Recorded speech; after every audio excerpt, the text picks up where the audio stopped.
जहाँ पे कोनो होय छै घटना, दिल्ली मुंबई चाहे पटना, मनीष भैया सपोर्ट करे छै, जे होय छै उ मुंह पर कहै छै।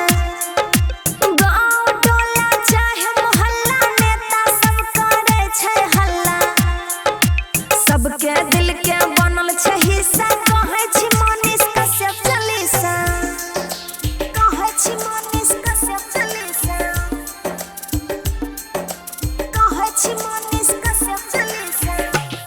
तेजस्वी यादव पड़ल छै पीछा, मन के पूरा करे छै इच्छा, मायो नहीं आवे छै तनिसा।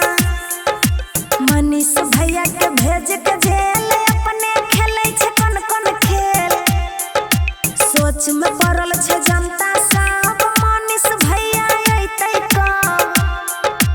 उषा यादव गाना गाई, मनीष भैया के दे दारी सबके दिल के बनल छै हिस्सा, कहै छी Manish Kashyap Chalisa. Aishwarya digital recording studio Samastipur.